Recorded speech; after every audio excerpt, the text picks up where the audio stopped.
Muito boa noite. Pela graça de Deus, hoje podemos começar a horas. Pois bem, quero dar as boas-vindas a cada um de vós que aqui está e também àqueles que nos acompanham via internet.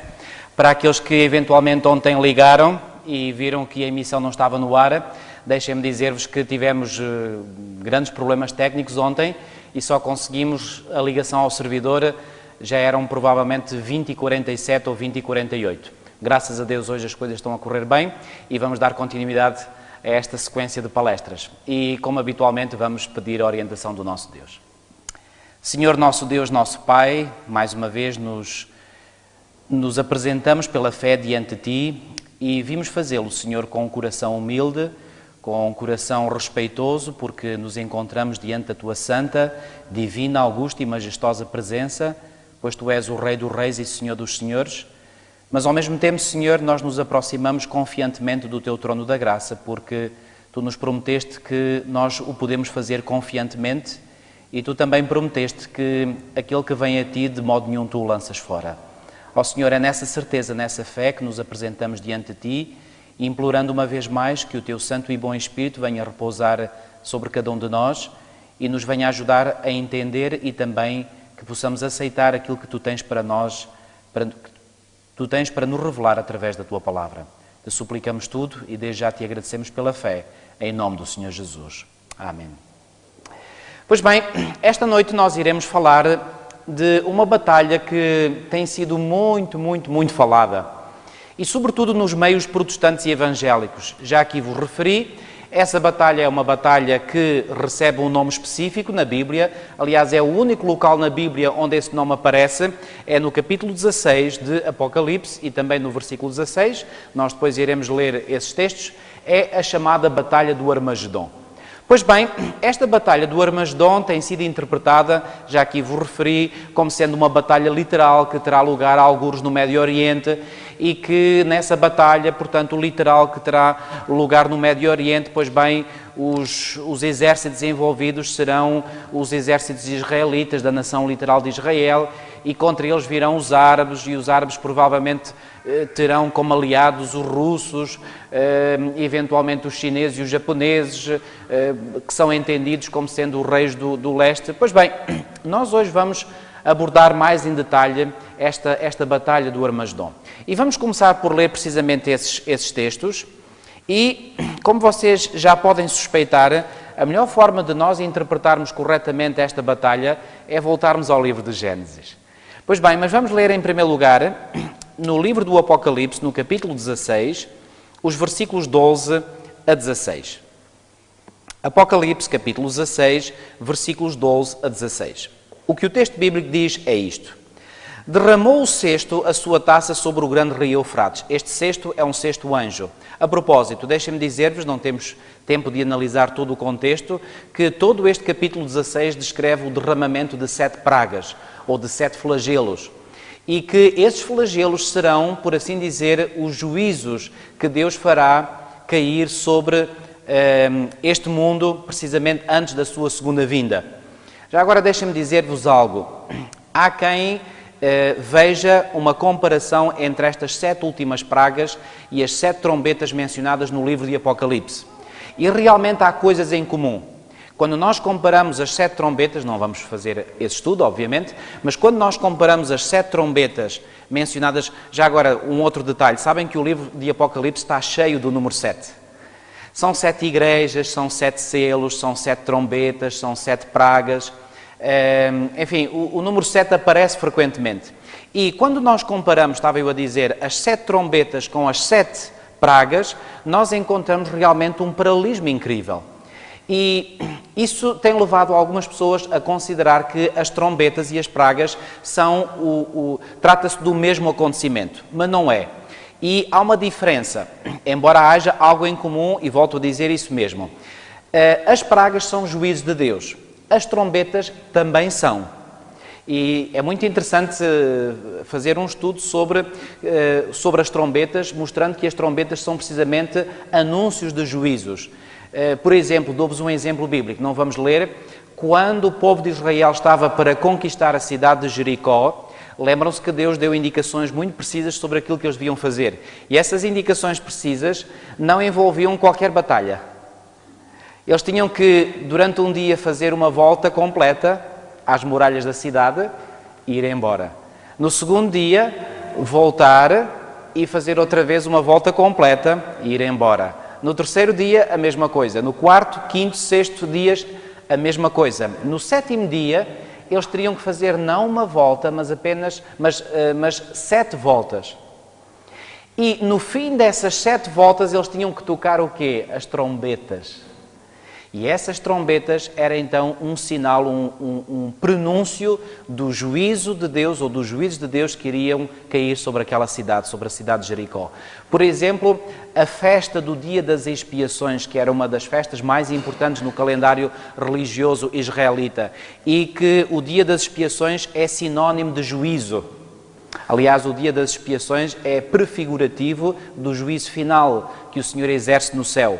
Pois bem, qual era a festa que precedia a festa do dia da expiação, ou das expiações? Era a festa chamada a festa das trombetas. Porquê? Porque as trombetas prenunciavam o juízo que estava para vir, e esse juízo que estava para vir era prefigurado pelo dia das expiações. Portanto, as trombetas são juízos de Deus, é verdade, mas são juízos de Deus antecipados. Ou seja, para resumir, as trombetas são juízos de Deus, as pragas são juízos de Deus, mas as trombetas são juízos de Deus que caíram ao longo da história, e vão cair até ao fim. A 7ª trombeta ainda está para se cumprir. Ao passo que as 7 pragas são pragas que ocorrerão ou que serão derramadas já depois do tempo da graça ter terminado e antes da segunda volta de Jesus. Essas pragas ocorrerão durante um tempo de angústia, qual nunca houve, que está mencionado no livro de Daniel, no capítulo 12 e no versículo 1. Eu gostaria de poder explicar este assunto mais em detalhe, porque este é um dos assuntos que eu aprecio imenso. Pois bem, mas isto para dizer que estes textos que nós vamos ver, portanto, estão englobados nestas 7 últimas pragas que caem no mundo. E então, vou voltar a ler o versículo 12, diz assim: derramou o cesto a sua taça sobre o grande rio Eufrates, cujas águas secaram, para que se preparasse o caminho dos reis que vem do lado do nascimento do sol. Deixem-me dizer-vos que o livro do Apocalipse é um livro extremamente simbólico. Tem muitos símbolos, aliás, como o livro de Daniel. E muitas pessoas têm dificuldade em compreender o livro do Apocalipse, precisamente porque o livro do Apocalipse está escrito, deixem-me dizer-vos, numa linguagem codificada. Ou seja, os símbolos não significam isso mesmo, mas têm um significado por detrás. Deixem-me dar-vos um exemplo. As parábolas de Jesus. Bom, não é o mesmo género literário, portanto, os livros apocalípticos e as parábolas de Jesus, mas nas parábolas de Jesus nós encontramos uma linguagem que não é uma linguagem, ou que não deve ser uma linguagem interpretada de forma literal. Por exemplo, quando diz o reino de Deus é semelhante a 10 virgens. Bom, o reino de Deus não são 10 virgens. O reino de Deus é como uma rede. Bom, o reino de Deus não é uma rede. O reino de Deus é como um semeador que sai a semear a semente. Literalmente falando, portanto, a linguagem das parábolas não descreve coisas reais, mas é uma linguagem simbólica. E através dessa linguagem simbólica que o Senhor Jesus utilizou, pois bem, Ele pretende explicar determinadas verdades. E por falar em parábolas, sabem que a parábola é também um termo que designa uma figura que na matemática nós designamos precisamente por parábola, que é uma curva que tem mais ou menos esta configuração. Pode ter uma maior ou menor abertura, pode ser assim, pode ser para baixo. Isso é uma parábola. E na Antiguidade, e nomeadamente no tempo da primeira vinda de Jesus Cristo, o reino que dominava, o império que dominava o mundo civilizado de então, qual era? Já vimos nas profecias, era o Império Romano. E os romanos, aliás, o ferro da estátua de Daniel 2 descreve muito bem o poder militar desse império. Eles realmente, militarmente falando, eram extremamente fortes. E uma das estruturas de guerra que eles tinham, por assim dizer, das grandes armas, eram as chamadas catapultas. Quem não ouviu já falar das catapultas? O que eram estas catapultas? Pois bem, eram engenhos de guerra enormíssimos que tinham umas rodas, aquilo podia-se, portanto, deslocar de um lado para o outro, e tinha um braço enorme que era puxado assim para trás, que ficava sob tensão, ficava amarrado com umas cordas, e na extremidade desse braço havia um tipo de concha, uma concavidade, e nessa concha era colocada uma enorme pedra, um pedregulho bem grande. Então, eles apontavam mais ou menos, faziam os cálculos, eles já sabiam qual era a tensão desse braço, e então cortavam as cordas que seguravam o braço, a mola soltava-se e então projetava o projétil. Qual era o projétil? Era a pedra. E qual era a trajetória que o projétil fazia? Pois bem, a trajetória que o projétil fazia era uma parábola. E qual era o objetivo destes engenhos de guerra, as catapultas? Era fazer com que esses pedregulhos pudessem entrar dentro de cidades fortificadas. Se eles não levassem ou não fizessem com que essa pedra fizesse essa trajetória em parábola, pois bem, se fosse de forma retilínea, a pedra batia contra a muralha, porque a maior parte das cidades de então eram cidades muralhadas. Então, para passar por cima da muralha, então eles inventaram esses engenhos, as catapultas, para lançar projéteis para dentro da cidade através de uma trajetória que descrevia uma parábola. Bom, porquê que eu estou a contar isto? Porque quando os discípulos perguntaram a Jesus porquê que ele ensinava em parábolas, ele diz, bom, eu para vós não preciso de ensinar em parábolas, porque vocês já conhecem os mistérios do reino de Deus, mas há alguns que não entendem. Então, porquê que Jesus ensinava por parábolas? Porque ele sabia que se ele ensinasse as verdades de forma direta, essas verdades seguiam uma trajetória retilínea e batiam contra as muralhas do coração duro das pessoas. Então, Jesus ensinava por parábolas e então a parábola, o ensino, claro, de forma figurada, o ensino passava por cima das muralhas do coração e quando eles davam por isso, já a verdade tinha lá caído dentro do coração.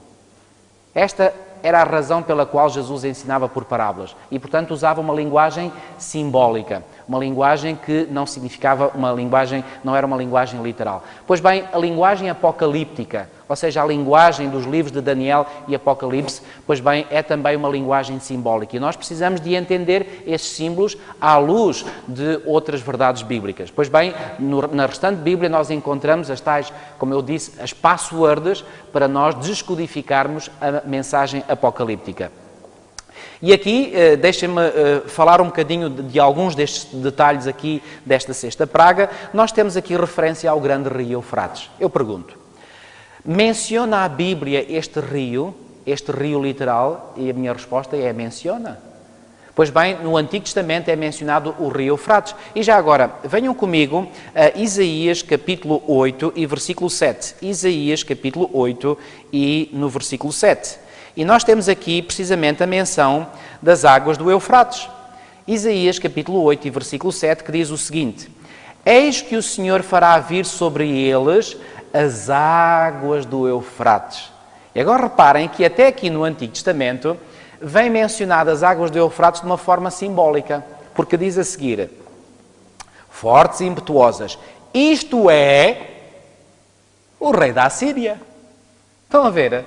É interessante. Até o Antigo Testamento menciona as águas do Eufrates de forma simbólica. Um outro texto. Vamos a Isaías, um bocadinho mais à frente, no capítulo 44. Isaías, capítulo 44. Isaías, capítulo 44. E vamos ver o versículo 27. Isaías, capítulo 44, e versículo 27. Diz assim, que digo à profundeza das águas, seca-te, e eu secarei os teus rios. E depois diz assim, o versículo 28, que digo de Ciro, ele é meu pastor e cumprirá tudo o que me apraz. Este Ciro é um tipo de Cristo, porque Ciro foi o responsável militar do lado dos Medo-Persas que veio conquistar Babilónia. E como é que ele conquistou? Reparem que aqui a Bíblia, neste versículo, nós lemos no versículo 27, diz que diga à profundeza das águas, seca-te. Mas não entra em mais pormenores. Há um escritor antigo, Flávio Josefo, que descreve a forma como este Ciro conquistou a cidade de Babilónia. A cidade de Babilónia era atravessada pelo rio Eufrates. Ora, como é que os babilónios tinham construído a cidade? Pois bem, eles queriam que o rio passasse lá pela cidade e então, como a cidade era muralhada, em 2 pontos da cidade o rio entrava e no outro ponto o rio saía. E no sítio onde o rio entrava, pois bem, havia a muralha, eles tinham construído uma muralha à mesma por sobre o rio, através de uma ponte, provavelmente, não sei como, e depois havia um tipo de grades que iam até ao leito do rio. Então o que é que o Ciro pensou? E isto já tinha sido anunciado muitos anos antes do nascimento dele. Pensou que a melhor forma de poder conquistar aquela cidade que parecia humanamente inexpugnável era desviar o rio Eufrates do seu leito e assim, quando o rio estivesse para entrar na cidade, pois bem, as águas estivessem baixas e assim pudesse entrar facilmente. E se bem pensou, bem fez. Bom, certamente que os seus soldados tiveram durante muito tempo a fazer um canal e quando chegou o momento exato que o canal estava feito, e não se esqueçam que naquelas zonas havia muitas areias, então quando o canal estava feito, então eles abriram esta parte aqui, portanto o canal já estava feito, abriram e o curso do rio começou-se a desviar para o canal. Obviamente que o leito do rio, ao chegar a Babilónia, baixou significativamente. Para melhorar as coisas do lado de Ciro e dos seus soldados, as tais grades que eram colocadas até ao leito do rio não tinham sido colocadas, porque nessa noite, quando foi o assalto final a Babilónia, descreve-nos o livro de Daniel no capítulo 5 que o rei Belsazar tinha dado uma grande festa e, portanto, que a cidade estava toda em festa. E provavelmente os guardas também estavam na festa, deviam ter bebido uns copos a mais e, portanto, esqueceram-se de pôr essas grades para baixo. Resultado, as tropas de Ciro entraram pelo leito do rio e, devido ao facto de terem entrado no leito do rio, conquistaram assim Babilónia. Ou seja, Babilónia caiu. E aquilo que eu vos quero realçar é que pelo facto, reparem, isto são acontecimentos que estão interligados uns aos outros, pelo facto de o leito das águas do rio se secarem, bom, não secaram totalmente, 100%, mas quando aqui diz secar, quer dizer, diminuíram consideravelmente, é o que nós entendemos. Portanto, quando as águas secaram, isso permitiu a conquista de Babilónia, e a conquista de Babilónia permitiu que o povo de Deus que estava em Babilónia pudesse ser libertado e pudesse voltar para Jerusalém após os 70 anos de exílio em Babilónia.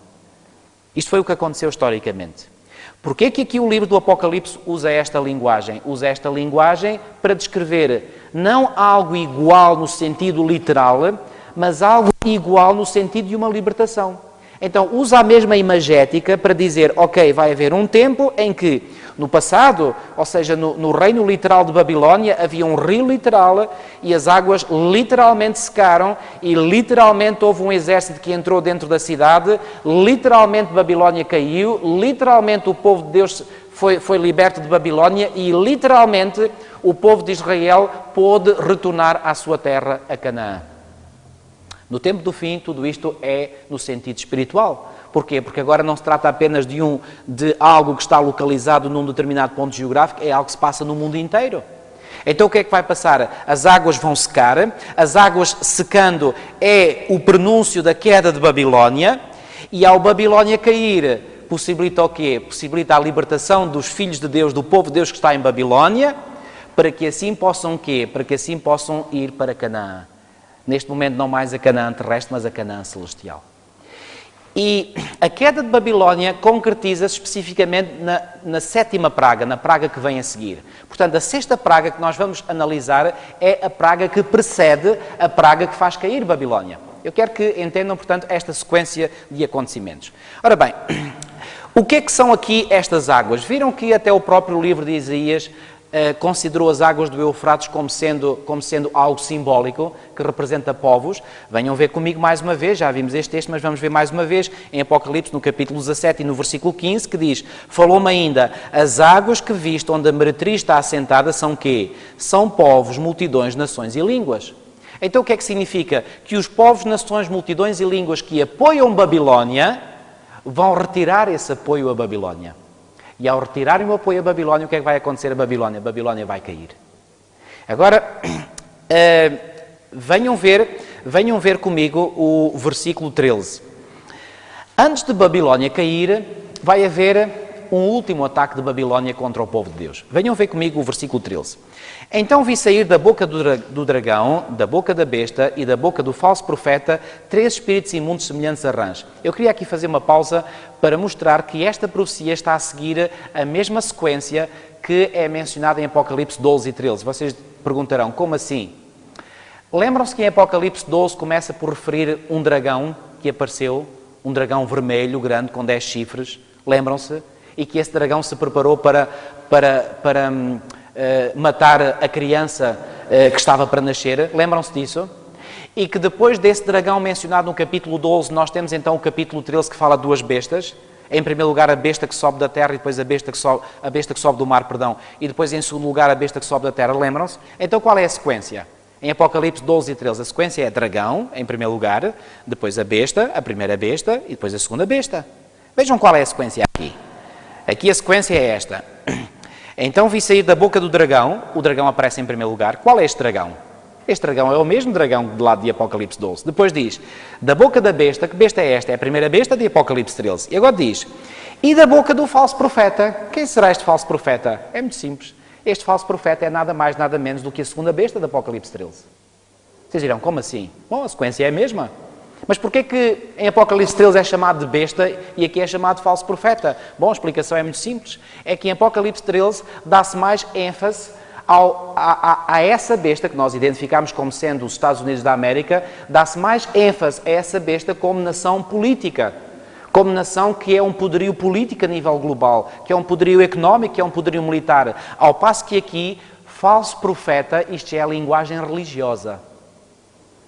O que é um falso profeta? É alguém que fala em nome de Deus, ou que supostamente fala em nome de Deus, mas é falso. Nós temos, por exemplo, temos muitos exemplos no Antigo Testamento, mas, por exemplo, um exemplo que é muito conhecido é o do profeta Balaão, que foi um profeta de Deus, mas em determinada altura ele apostatou. E ao apostatar, o que é que ele se tornou? Tornou-se um falso profeta. Ele era inicialmente um profeta de Deus, mas depois da sua apostasia tornou-se num falso profeta. Então, este falso profeta, esta linguagem, o que é que pressupõe igualmente? Que este profeta começou por ser um bom profeta, mas que agora se transformou num falso profeta. O que é que isto significa? Isto significa que a religião dos Estados Unidos começou por ser uma religião que andava no bom caminho, pois bem, apostatou. E apostatou porquê? Não é difícil de descobrir, quando nós analisamos Apocalipse 13. Apostatou porque começou a fazer uma imagem à primeira besta, apoiando a primeira besta, ou seja, começou a apoiar o cristianismo apóstata, representado pelo catolicismo romano. E, portanto, são esses 2 poderes que nós vimos que serão utilizados por Satanás para fazer o quê? Para fazer a guerra contra o povo de Deus. E aqui estamos exatamente na mesma descrição. Venham ver comigo o que diz, o versículo 14. Porque eles são espíritos de demónios, reparem bem que aqui a linguagem é muito clara, operadores de sinais e se dirigem aos reis do mundo inteiro. É só de uma parte do mundo ou é do mundo inteiro? Mundo inteiro. Quem são estes reis do mundo inteiro? São os seus líderes. Líderes políticos, líderes religiosos, são os reis do mundo inteiro. Com o fim de quê? Com o fim de ajuntá-los para a peleja do grande dia do Deus Todo-Poderoso. Repararam o que é que acontece aqui devido à ação destes 3 espíritos imundos? O que é que eles fazem com os líderes do mundo inteiro? Congregam-nos, ajuntam-os. Eu quero que vocês fixem isto. Porque aquilo que nós estamos a ver no mundo hoje em dia é precisamente isso. Cada vez mais o mundo está a unir. São as fusões, e já se fala das mega-fusões de empresas. São nações que se unem. Alguma vez na história, no passado, se viu a Europa unida como hoje? Bom, mas deixem-me aqui fazer um pequenino parênteses. A Europa não está verdadeiramente unida. Eu gostava de poder aqui apresentar algo que já analisei há muito tempo. Alguns às vezes dizem, pegando em Daniel 2, que a Europa nunca se vai unir. Eles estão em parte certos, mas não estão totalmente certos. Eu vou explicar porquê. Na realidade, a Europa nunca se vai unir totalmente, ou seja, nunca vai ter o mesmo sentimento. No entanto, à luz de Apocalipse 16, 14, que é este versículo que nós acabamos de ler, nós podemos e devemos entender Daniel 2. E este texto aqui nos diz que, sob a influência de demónios, que se dirigem aos reis do mundo inteiro com o fim de, eu sublinho o verbo, congregá-los ou ajuntá-los, o que é que vai resultar então? Vai resultar que as nações se vão quê? Se vão unindo cada vez mais sob a liderança dos seus líderes. E eu pergunto, não é isso que está a acontecer? Os povos não estão muito unidos entre si. Aliás, aqui há uns anos atrás, creio que foi em 2005, se não estou em erro, houve um referendo para aprovar a chamada Constituição Europeia, e houve 2 países da União Europeia, nomeadamente a França e a Holanda, que submeteu essa Constituição a referendo, e esse referendo foi chumbado. Foi chumbado por quem? Pelas populações. A partir daí eles nunca mais queriam fazer referendo, aprenderam a lição. Ou seja, quem é que está por detrás fazendo a União Europeia? São os líderes. Reparem que o texto não diz que os demónios vão ao encontro dos povos, diz que vão ao encontro dos reis do mundo inteiro. São os líderes é que estão a fazer a junção, não são os povos. Os povos continuam cada um para o seu lado, mas os líderes estão a juntar. E é isto que está a acontecer. Daniel 2 tem que ser visto à luz de Apocalipse 16 também, porque Daniel 2 é uma profecia que é uma profecia muito larga no tempo. E, portanto, de tão vasta que ela é, não nos dá detalhes específicos, e, nomeadamente, não nos dá detalhes específicos do tempo do fim. Ao passo que, quando nós chegamos ao livro do Apocalipse, e não precisamos, outras profecias de Daniel chegam também, mas, sobretudo, quando chegamos a Apocalipse, nós vemos, então, os acontecimentos do tempo do fim de forma mais detalhada. Deixem-me dar-vos um exemplo. Sabem que a Bíblia nos diz que... venham ver comigo esse texto. Em Lucas, no Evangelho de Lucas, porque aquilo que aconteceu com Jesus, de certo modo, vai acontecer com o povo de Jesus no tempo do fim. Lucas, no capítulo 23, e nos versículos 8 a 12, lemos o seguinte. Herodes, vendo a Jesus, sobremaneira se alegrou, pois havia muito que queria vê-lo. Está a falar, portanto, de Jesus, como diz aqui. Por ter ouvido falar a seu respeito, esperava também vê-lo fazer algum sinal. E agora repare o que diz o versículo 9. E de muitos modos o interrogava. Jesus, porém, como é que lhe respondia? Nada lhe respondia. Vocês conseguem imaginar a situação? Herodes, então Jesus, faz lá qualquer coisa. E Jesus... Então tu não dizes nada, então o que é que tu andaste a fazer durante estes anos? Ouvi tanta gente falar em ti, diz lá o que é que tu andaste a fazer. E Jesus, silêncio. E agora repare o que é que diz a continuação do texto, versículo 10. Os principais sacerdotes e os escribas, ali presentes, o acusavam com grande veemência, mas Herodes, juntamente com os da sua guarda, tratou-o com desprezo. Afinal, ele não estava muito interessado em tratar bem Jesus. Ele queria, desculpem-me a expressão, ele queria show. Queria que Jesus desse ali um espetáculo, um show. E Jesus, percebendo as intenções do seu coração, não esteve para isso. Então, quando ele viu que não conseguia os seus objetivos, então começou a desprezar de Jesus. E, escarnecendo dele, fê-lo vestir-se de um manto aparatoso e o devolveu a Pilatos. Conhece aquela expressão que é típica da nossa linguagem, andar de Herodes para Pilatos? Foi o que aconteceu com Jesus. Ele estava em Pilatos, depois Pilatos mandou para Herodes, depois Herodes mandou para Pilatos. E agora reparem o que é que diz o versículo 12. Naquele mesmo dia, não foi no dia seguinte, nem 2 dias depois, naquele mesmo dia, Herodes e Pilatos se quê? Se reconciliaram, pois antes viviam quê? Viviam inimizados um com o outro. Como é que estes 2 líderes políticos viviam até aquele dia em que Jesus apareceu na face de Herodes? Como é que eles viviam aqui? O texto diz que viviam o quê? Inimizados. E naquele dia, milagre. Aconteceu um milagre. Reconciliaram-se. Eu pergunto, através de que poder é que vocês acham que estes 2 líderes políticos se reconciliaram? Pelo poder do Espírito Santo? Eu não acredito. Sabem quem é que estava por detrás?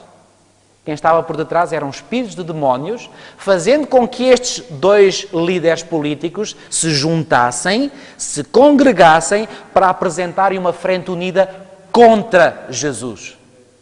Porque antes que se desse o caso de que um decidisse uma coisa e depois o outro, como estava inimizado com o outro, e normalmente muitas vezes acontece isso, pois bem, já que tu disseste desta maneira, eu agora, como eu não quero nada contigo, eu vou fazer de outra maneira. E antes que isso acontecesse, espíritos de demónios trabalharam no coração e na mente daqueles dois líderes para os dois se reconciliarem e assim falarem uma só voz, terem uma só atitude.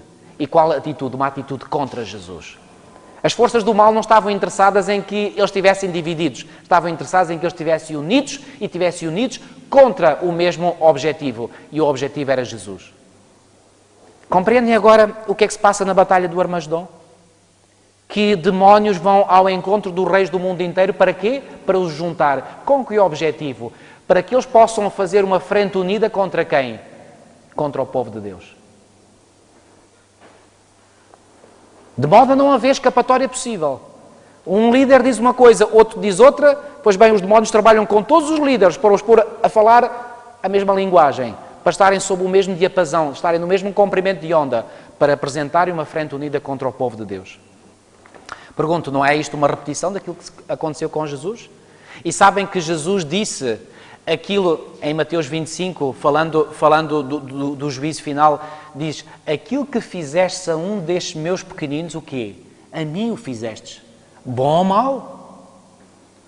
Então aquilo que vai acontecer no tempo do fim contra o povo de Deus é ou não é uma réplica daquilo que aconteceu no passado com Jesus? Exatamente a mesma. E ainda há pessoas que acreditam que as nações não se vão unir. Claro que se vão unir. Não se vão unir na realidade, mas vão se unir estrategicamente para não deixar escapatória a quem? Não deixar escapatória ao povo de Deus. É isto que a Bíblia, é este cenário do tempo do fim que a Bíblia nos apresenta. Eu não sei como é que ainda há pessoas que não entendem Daniel 2 à luz disto. Daniel 2 fala de que não haverá unidade, mas não haverá unidade sobretudo no tempo, porque reparem, os pés representam muitos séculos. E Daniel 2 não fala especificamente, assim como não falou especificamente que durante o tempo dos pés, pois bem, havia um período de 1260 anos que aquele poder ia reinar, mas depois ia levar uma ferida mortal, mas depois essa ferida mortal ia ser curada. Daniel 2 não fala desses detalhes, assim como não fala de outros detalhes do tempo do fim. Mas nós temos que pôr todos os detalhes que a Bíblia nos apresenta em conjunto. E aquilo que nós estamos a ver é que o mundo está cada vez mais a unir-se. E saibam isto, amigos, esta união não é por acaso. Esta união não é devido à boa vontade dos nossos líderes políticos. Eu sei que aquilo que vou dizer não é politicamente correto dizê-lo, mas é a verdade. O facto de a União Europeia estar cada vez mais União Europeia ou não se deve à boa influência dos nossos líderes políticos, deve-se ao trabalho de demónios que estão por detrás. A unir os reis do mundo inteiro para que cada vez mais o mundo esteja em total unidade. E essa unidade tenha como objetivo atingir o povo de Deus. Então vocês a compreender aquilo que eu estou a dizer. Vamos voltar a Apocalipse 16. Versículo 14. Porque eles são espíritos de demónios, operadores de sinais e se dirigem aos reis do mundo inteiro, com o fim de ajuntá-los para a peleja do grande dia do Deus Todo-Poderoso. Eu pergunto, vão eles lutar verdadeiramente contra o Deus Todo-Poderoso? Não vão lutar contra a pessoa de Deus, mas vão lutar contra Deus na pessoa dos seus santos. É isto que vai acontecer. Agora reparem. Versículo 15. Versículo 15 é fundamental. Eis que venho como vem o ladrão, bem-aventurado aquele que vigia e guarda as suas vestes, para que não ande nu e não se veja a sua vergonha. Então os ajuntaram no lugar que em hebraico se chama Armagedom. Como eu vos disse, é o único local na Bíblia onde aparece a palavra Armagedom. E Armagedom vem de uma palavra hebraica que significa a montanha de Megido, ou a montanha do ajuntamento.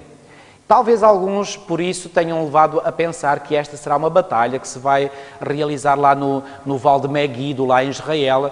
Bom, é um vale grande, sem dúvida nenhuma, já lá estive, mas isto não tem a ver com uma batalha real. Sabem qual é a verdadeira batalha? Onde é que estará o povo de Deus no tempo do fim? Só numa determinada região geográfica do planeta? Onde é que acham que estará o povo de Deus no tempo do fim? Espalhados por todo o mundo? Como é que eu posso saber isto? Bom, venham comigo ao livro de Esther. Ai, como eu gostaria de estudar o livro de Esther. O livro de Esther é outro livro profético. Porque o livro de Esther é um livro que fala de um decreto de morte. E Apocalipse 13 fala-nos de um decreto de morte que vai haver no tempo do fim contra o povo de Deus. Então aqui o livro de Esther apresenta aqui um detalhe muito curioso. Em Esther, no capítulo 3, e no versículo 8, relata aqui algo que aconteceu no passado, isto é histórico, mas que terá a sua contrapartida do tempo do fim. Em Esther, no capítulo 13 e no versículo 8, lemos assim: Então disse Amã ao rei Assuero, existe, reparem bem nas expressões, nas palavras, existe espalhado, disperso por onde? Disperso entre os povos. Em quantas províncias do teu reino? Em todas as províncias do teu reino, um povo, agora reparem, cujas leis são o quê? Iguais? Diferentes das leis de todos os povos, e que não cumpre as do rei, pelo que não convém ao rei, quê? Tolerá-lo. Isto aconteceu no tempo de Esther. Isto é histórico. Mas eu pergunto-vos, ao lerem este texto, isto por acaso faz-vos pensar em alguma coisa que vai acontecer no tempo do fim? Eu vou ler outra vez. Existe espalhado, disperso entre os povos. Quem é que existe espalhado e disperso entre os povos? Um povo cujas leis são diferentes das leis de todos os povos. Eu pergunto, vai haver no tempo do fim um povo que está espalhado entre todos os povos cuja lei é diferente das leis dos povos? Absolutamente. Porquê? Porque esse povo, segundo diz o livro do Apocalipse, guarda os mandamentos de Deus e tem a fé de Jesus. E a maior parte dos povos onde eles estão espalhados não guardam os mandamentos de Deus. Então, seguem leis diferentes? Absolutamente. As nações todas não seguem a lei de Deus. Ao passo que o povo que está onde? Que está espalhado por todos os povos, guarda os mandamentos de Deus e tem a fé de Jesus. E chegará o momento em que os outros se apercebem disso e dizem assim: ei, não convém ao rei tolerá-lo. Não convém, agora é mais do que um rei, não convém aos reis do mundo tolerá-los. E estão a ver porque é que os espíritos de demónios foram ao encontro dos reis de todo o mundo? Para quê? Para segredar aos reis do mundo inteiro, para que se unam cada vez mais, como uniram Herodes e Pilatos, e quando Herodes e Pilatos falaram uma só voz, o que é que aconteceu a Jesus? Foi morto.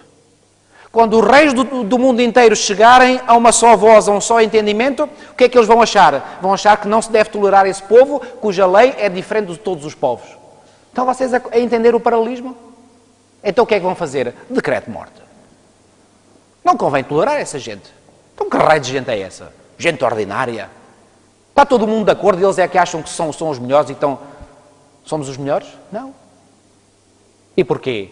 Porque nós queremos fazer a vontade do Senhor em todas as coisas. E é aí que a batalha do Armagedom ganha especial significado. Ora bem, sabem que o versículo 15 em Apocalipse 16 é o único versículo entre Apocalipse 3, 21, não vos vou agora mencionar, entre Apocalipse no capítulo 13 e no versículo 21 e entre Apocalipse 21, capítulo 21, este é o único texto, Apocalipse 16, 15, onde Jesus fala diretamente. Eu pergunto, se entre Apocalipse 3, 21 e Apocalipse capítulo 21, Deus não fala diretamente, senão aqui neste texto, vocês acham que a mensagem que ele tem aqui a apresentar é uma mensagem importante? Se Jesus aqui fala na primeira pessoa? Absolutamente. E vamos lá ver o que é que ele diz então. Diz assim, aliás, se vocês tiverem aquelas bíblias que têm as palavras de Jesus a vermelho, este é um dos textos que está a vermelho. Diz assim, eis que venho como vem um ladrão. Quem é que fala assim? Eis que venho como vem um ladrão. Quem é que vem? Quem é que virá? Jesus Cristo virá. Bem-aventurado, é o Senhor Jesus a continuar a falar, diz, bem-aventurado aquele que vigia e guarda as suas vestes, para que não ande nu e não se veja a sua vergonha. O que é que estas palavras de Jesus pressupõem? Que quando ele vier haverá dois grupos de pessoas. Apenas dois grupos. E sabem como é que esses dois grupos são classificados? Um grupo estará vestido e outro grupo estará como? Estará nu. Bom, será que isto nos faz lembrar algo que nós já estudámos no livro de Gênesis? Lembram-se do que é que aconteceu à experiência dos nossos primeiros pais? Venham lá ver comigo em Gênesis, no capítulo 2, Gênesis capítulo 2, Gênesis capítulo 2,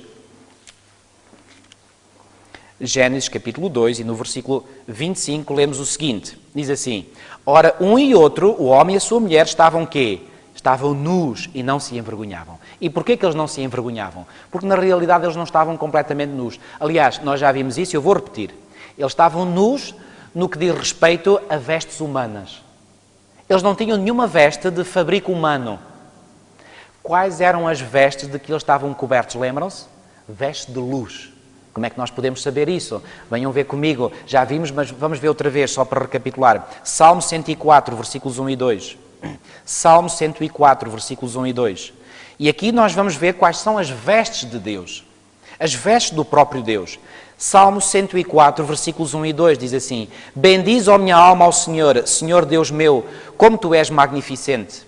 Sobrevestido de glória e majestade. Eu quero que recordem isto. Sobrevestido de glória, porque esta glória de Deus, Deus vai dar parte desta glória ao ser humano que Ele criou. Querem ver? E agora diz a primeira parte do versículo 2. Coberto de luz, como quê? Como de um manto. Qual é então a vestimenta de Deus? Coberto de luz. Aliás, por exemplo, quando João viu no capítulo 1 de Apocalipse uma visão de Jesus, como é que ele estava? Diz que a cara dele era como o sol. Portanto, Deus é um Deus que está coberto de luz. A luz é como se fosse um manto. E no Salmo 8 e nos versículos 6 e 5, um bocadinho mais para trás, Salmo 8, e nos versículos 5 e 6, reparem como é que aí está dito que Deus criou o homem.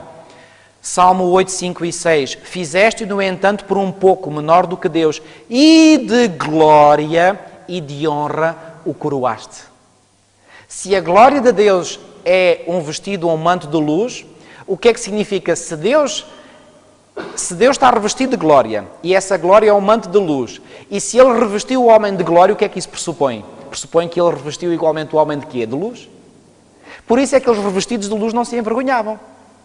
Porque, reparem, no capítulo 2 e no versículo 25, que nós lemos, diz: Ora, um e outro, o homem e a sua mulher, estavam nus e não se envergonhavam. Mas agora, reparem o que é dito no capítulo 3, versículo 7. Abriram-se então os olhos de ambos, depois de terem pecado, depois de terem desobedecido à expressa ordem de Deus, e diz assim: E percebendo que estavam nus, cozeram folhas de figueira e fizeram cintas para si. Eu pergunto, porquê que eles foram cozer folhas de figueira? É porque já tinham vergonha.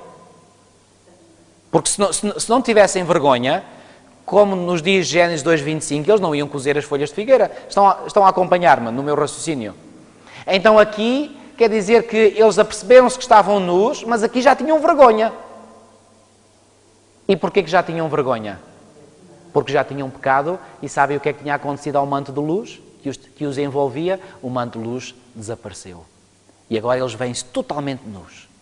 E o que é interessante é que o texto aqui no versículo 7 diz que cozeram folhas de figueira e fizeram cintas para si, mas depois o versículo 8 diz: Quando ouviram a voz do Senhor Deus, que andava no jardim pela viração do dia, esconderam-se da presença do Senhor Deus. Porquê que se esconderam? Estavam envergonhados. E agora reparem, no versículo 9 diz assim: E chamou o Senhor Deus ao homem e lhe perguntou: Onde estás? Versículo 10, ele respondeu: Ouvi a tua voz no jardim e porque estava nu tive medo e me escondi. Qual foi a justificação que Adão deu para a pergunta que Deus lhe fez? Porquê que tu te escondeste? E Adão respondeu: Eu escondi-me porque eu tive medo, estava nu, tive medo e então escondi-me. Mas reparem, quando Adão ouviu a voz do Senhor e ao ouvir a voz do Senhor se escondeu, ele não estava totalmente nu, eles já tinham cozido as folhas de figueira, já tinham feito cintas para si. Então que nudez era esta? Era uma nudez física? Não, era uma nudez espiritual. Apesar de Adão ter cozido folhas de figueira e ter feito cintas para si, ele e Eva, mesmo assim, Adão ainda se sentia nu. Ou seja, as vestimentas feitas por eles não eram suficientes para cobrir a nudez. De que nudez é que o versículo 15 de Apocalipse 16 fala então? O que é que vocês acham? É nudez espiritual. E como é que essa nudez espiritual pode ser coberta? Lembram-se como é que Deus cobriu a nudez espiritual de Adão e Eva lá no jardim? Versículo 21, capítulo 3, versículo 21. Diz assim: Fez o Senhor Deus vestimenta de peles. Eu quero que reparem no plural. Não é pele, é peles. Que subentende o quê? Pelo menos 2 animais foram sacrificados naquele dia. Fez o Senhor Deus vestimenta de peles para Adão e sua mulher e os vestiu. Como é que eles foram vestidos da sua nudez espiritual? Através de peles. O que é que foi necessário para os vestir de peles? Matar animais. Ou seja, foi necessário o quê? Foi necessário sangue. Sabem que a Bíblia diz em Hebreus 9, 22? Venham ver comigo esse texto. Hebreus capítulo 9 e versículo 22. Hebreus capítulo 9 e no versículo 22 fala de uma grande verdade sobre a salvação. Hebreus capítulo 9 e versículo 22 diz o seguinte.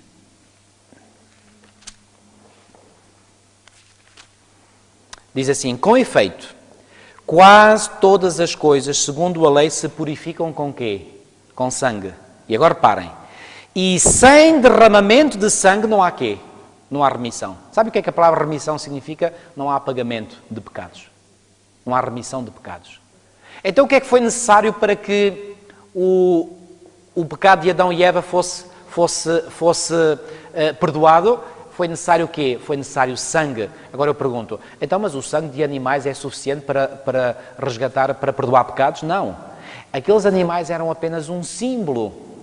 Um símbolo de quem? Do verdadeiro Cordeiro que haveria de vir ao mundo para quê? Para tirar os pecados do mundo.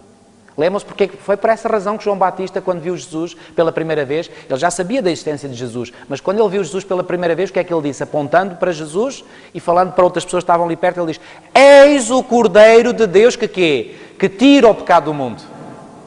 Repito, Apocalipse 16:15 refere-se a que nudez? A nudez espiritual. A uma nudez semelhante àquela que Adão e Eva sentiram no início e que pôde ser coberta apenas como? Apenas através de um sacrifício de sangue. Então, recapitulando, quantos grupos vai haver no tempo do fim? 2 grupos. Um que está coberto e outro que está nu. E porquê que este está nu? Da mesma maneira que Adão e Eva estavam nus. Porquê? Porque tinham desobedecido à vontade de Deus. Ou seja, aquele grupo que estará nu são pessoas que quê? Que desobedecem à vontade de Deus. Ao passo que aqueles que estão cobertos foram aqueles que quê? Foram aqueles que, apesar de terem cometido erros, eles entregaram as suas vidas ao Senhor, confiaram nos méritos do seu sacrifício e foram os seus pecados apagados pelo sangue do Cordeiro. Está isto claro na vossa mente? Agora, nos últimos minutos que nós temos, vamos ver este episódio que já falei por alto, mas eu gostaria de ler mais em pormenor. Vamos ao capítulo 4 de Gênesis e vamos ver esta luta que houve entre Caim e Abel. Os 2 primeiros filhos, pelo menos Caim foi o primogênito. Não sabemos se Abel terá sido o segundo, porque entretanto há raparigas que nascem e que não são mencionadas pelo nome.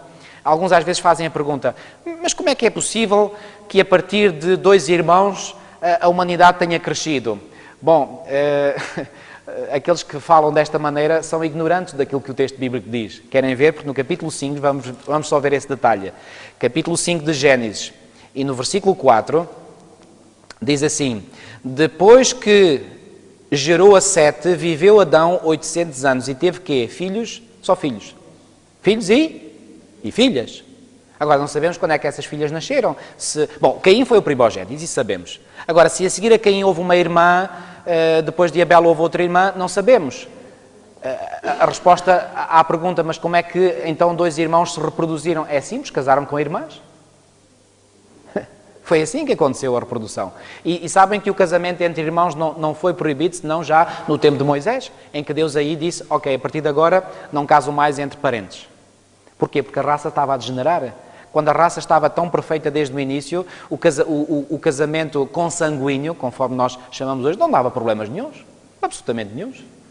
Qual é o problema do casamento entre irmãos ou entre parentes próximos? É chamado o problema da consanguinidade. Ou seja, desculpem-me o termo, mas é isso mesmo, as taras que existem em família, ao se unirem, portanto, parentes, portanto, o efeito é muito mais forte. O efeito de que os descendentes, portanto, possam ter a tara de ambos. Bom, vamos voltar então a Gênesis 4. Então diz assim, coabitou o homem com Eva, este homem é Adão, obviamente, sua mulher, esta concebeu e deu à luz a Caim. Então disse, adquiri um varão com o auxílio do Senhor. Infelizmente aqui a tradução não está correta. Não sei como é que estão nas vossas Bíblias, mas aqui a tradução correta é, adquiri um varão, ou adquiri a semente, o Senhor. O que é que isto pressupõe?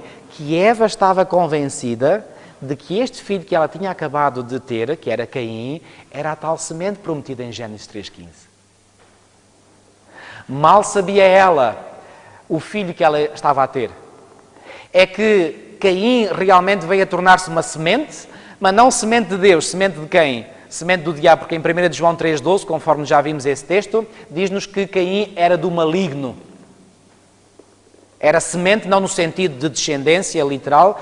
Quando fala dos filhos do maligno ou filhos do diabo, não quer dizer que são descendentes do diabo, quer dizer que se assemelham a ele no caráter. É isso que quer dizer. Portanto, Caim era do maligno porque se assemelhava a Satanás no caráter. Então, reparem, no versículo 2 diz assim: depois deu à luz a Abel, seu irmão. Aqui até quase pressupõe que terá sido logo um a seguir ao outro.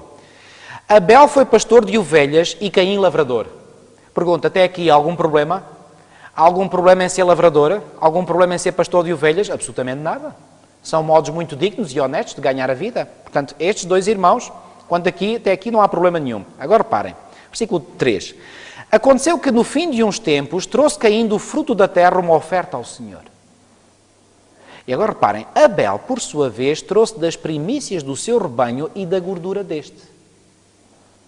E depois diz o final do versículo 4.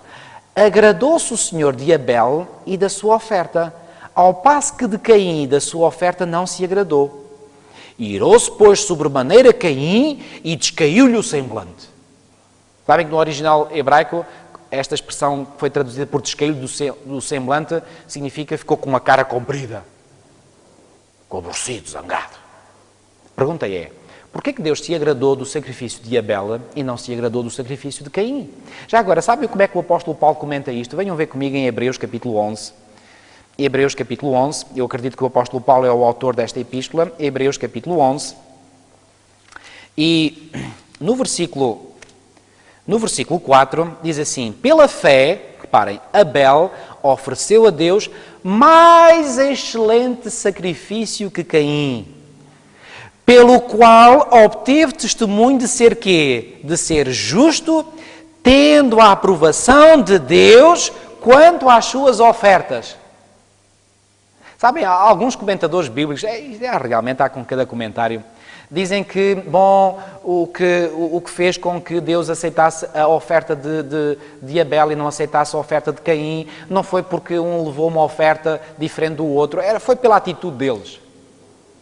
Reparem o que é que diz o texto em Hebreus 11:4. Pela fé, Abel ofereceu a Deus mais excelente atitude do que Caim. É isso que lá diz o texto? Não. Diz que Abel ofereceu a Deus mais excelente sacrifício. Onde é que estava a diferença entre os dois? Na atitude de um e do outro? Não. Não era a atitude que era diferente. O sacrifício que eles trouxeram é que era diferente.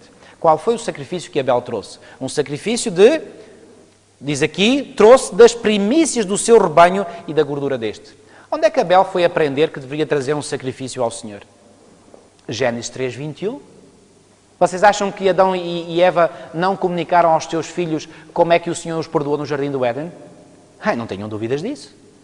Aprenderam os dois filhos que a forma como Deus queria que o pecado fosse expiado era através de um sacrifício de sangue, porque sem derramamento de sangue não há remissão de pecados. Aprenderam os dois. Caim saberia disso? Certamente que sabia. Mas eis que agora Caim vem apresentar-se diante do Senhor. Reparem, os dois eram irmãos. Os dois vêm apresentar-se diante do Senhor. Os dois supostamente são crentes no mesmo Deus, não é em deuses diferentes. Os dois constroem um altar. Os dois vêm apresentar um sacrifício. Os dois são supostamente adoradores do mesmo Deus. Oferecem uma oferta, mas onde é que estava a diferença entre os dois? A diferença é que um trouxe um sacrifício que pressupunha o derramamento de sangue. E ele adorou nos termos, escutem bem, nos termos que Deus disse que deveria adorar. Com outras palavras, Abel foi obediente. E ao oferecer o sacrifício de sangue, o que é que Abel estava a manifestar? Estava a manifestar fé, conforme diz o apóstolo Paulo, em Hebreus 11:4. Estava a manifestar fé em quê? No sangue do Cordeiro ou no sangue do Cordeiro que haveria de vir? No sangue do Cordeiro que haveria de vir. E por isso ele foi justificado.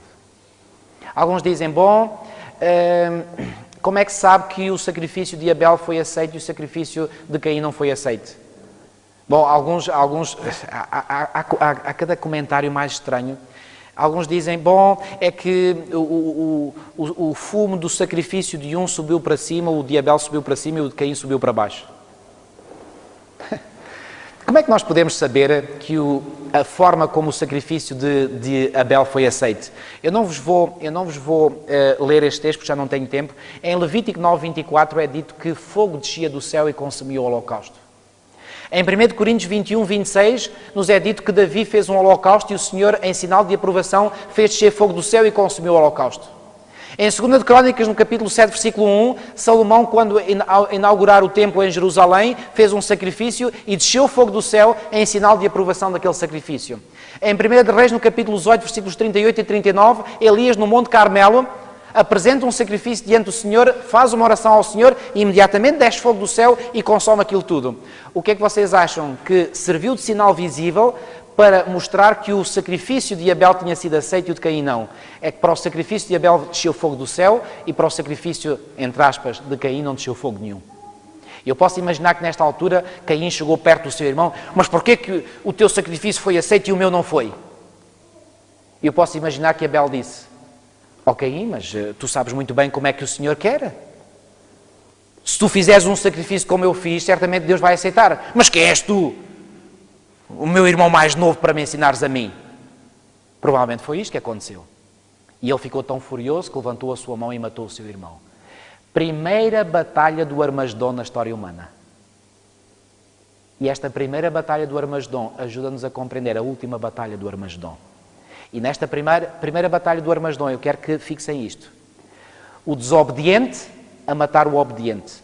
Aquele que desobedece aos termos propostos por Deus a levantar-se contra aquele que obedece a Deus à risca. O que é que vai acontecer no tempo do fim? Dois grupos. Um tem o caráter de Caim, outro tem o caráter de Abel. E aqueles que não querem seguir, aparentemente, são irmãos. Servem o mesmo Deus. Os dois querem oferecer sacrifícios a Deus. Mas um grupo quer adorar a Deus à sua maneira, ao passo que outro segue a Deus conforme Deus diz. E isto faz toda a diferença. É isto, a última batalha do Armagedom. Vamos terminar por aqui. Senhor nosso Deus, nosso bom Pai, muito obrigado, Senhor, porque mais uma vez Tu nos deste, através da Tua palavra, uma compreensão destes assuntos tão importantes, Senhor. Assuntos importantes, solenes para os tempos em que nós estamos a viver, porque a última batalha do Armagedom está quase ao virar da esquina. Ó Senhor, ajuda-nos a compreender aquilo que está envolvido neste último grande conflito. E obrigado por nos ajudares a compreender que aquilo que vai acontecer no tempo do fim não será nada de basicamente novo. Porque a Tua palavra afirma que não há nada de novo debaixo do sol. E aquilo que esteve, os elementos que estiveram presentes na primeira batalha do Armagedom, em que Caim matou Abel, serão os mesmos elementos que estarão presentes na última batalha do Armagedom. Ó Senhora, nós queremos ter o caráter de Abel. Nós queremos seguir-te conforme Tu ordenaste. Nós queremos adorar-te nos termos que Tu designaste e não nos termos que nós achamos por bem fazer. Ó bom Pai, que Tu nos ajudes a sermos obedientes àquilo que Tu estipulaste, a Te adorarmos em espírito e em verdade, e a sermos obedientes aos Teus mandamentos. Não importa que o mundo possa estar contra nós. Também estiveram todos um dia contra Ti, e Tu sentiste totalmente só. Ó Senhor, ajuda-nos a permanecermos fiéis a Ti, mesmo que tenhamos de ficar totalmente sós. Ó Senhor, mas sabemos que não estamos sós. Tu estarás connosco. E essa é a maior proteção, essa é a melhor companhia que nós podemos ter. Porque ao estarmos do Teu lado, mesmo que venhamos a morrer, mesmo que venhamos a ser mortos por nossos irmãos, um dia Tu nos farás ressuscitar e Tu nos conduzirás ao Teu reino eterno de glória. Ajuda-nos, Senhor, a ficarmos com estas verdades bem incrustadas na nossa mente e no nosso coração, para que quaisquer que sejam as dificuldades, as lutas, os obstáculos que o inimigo nos puser no caminho, não possamos ceder na nossa fé. Ajuda-nos e preserva-nos com as Tuas mãos e no Teu poder. Te pedimos tudo e Te agradecemos em nome do Senhor Jesus. Amém.